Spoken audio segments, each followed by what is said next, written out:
How many women and children are sex trafficked in this country? How many pounds of fentanyl is not making it across this secure border? President Trump's policy saves thousands of lives, and no one's talking about it, especially the fake media.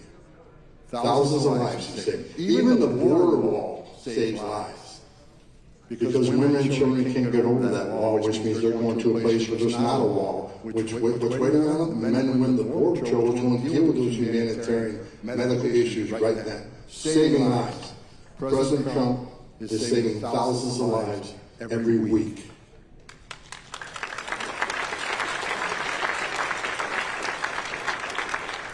We always say the Trump administration is inhumane. I'm a racist, supposedly. I'm a white nationalist. I read it all. I'm a terrorist. Whatever you want to call me. I don't give a shit what people think about me. Never have. The facts of the matter is, you want to compare the Trump administration and Biden administration, let's do that. Under the Biden administration, what they call humane administration, a record number of aliens died making that journey, over 4,000. Historic record of migrants dying. 250,000 Americans died from fentanyl coming across the open border. Sex trafficking was an all-time high. Cartels made more money than ever made. They made record amount of money smuggling aliens. They made a record amount of money trafficking of women and children. They made a record amount of money in drug smuggling. Biden administration broke all kinds of records. Americans died at record numbers. Aliens died at record numbers. There's nothing humane about that administration. When you make a promise to the whole world that you can cross the border illegally, don't worry about it. We're releasing you in 24 hours. We'll fly you to the city of your choice. We'll give you a free airline ticket. We'll give you a free hotel room. We'll give you 3 meals a day. We'll give you free medical care. And after about 90 to 120 days, we'll give you work authorization, which is the real reason you came here. You're not really escaping fear and persecution from your own government. When you make those types of promises, the whole world is going to come, including the most vulnerable. And that's why so many died. And that's why the border is wide open to fentanyl. On any given day, up to 70% of agents were off the line. 70%. And they wonder why that a mass immigration crisis on the southern border. Now, again, the most secure border in the history of this nation. Lives are being saved every day. We got a little bit more work to do. We got to build some more wall. We got some more buoys put in. We got a little bit more work to do. I looked at the numbers this morning coming in. In the last several months, we went from 10,000, 12,000, sometimes 15,000 illegal aliens coming on board every day. Yesterday, 162. All arrested, nobody released, all returned.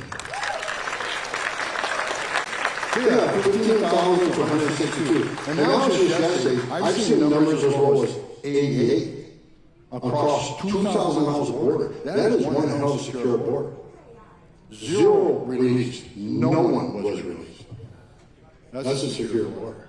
I looked at the amount of gotaways. Under Joe Biden, an average day, 1,800 gotaways, known gotaways. They were captured on video, drone traffic, or sensor traffic. They got in because 70% of the agents were busy processing the humanitarian crisis, so 1,800 a day average gotaways. How many yesterday? 16. 16 from 1,800. The most secure border in the history of this nation, and the data proves it, whether they like it or not. That's just a stone cold fact. And that's because we got the greatest president of my lifetime sitting at the White House. ICE, where we're at. So that's one thing, border. And the second thing is internal enforcement operations. I looked at the numbers yesterday. Total removals between ICE and CBP are right around 380,000. We'll give them around 400,000 in a year. That's not bad considering that's just since January 21st. The first 4 months of the fiscal year, Joe Biden controlled, he wasn't doing squat. So the numbers, if you look for 7 months, that's a pretty good number. ICE is arresting, a couple thousand people on the street. That's a good number. But now, with 10,000 more agents coming on board, just wait and see what happens this coming year.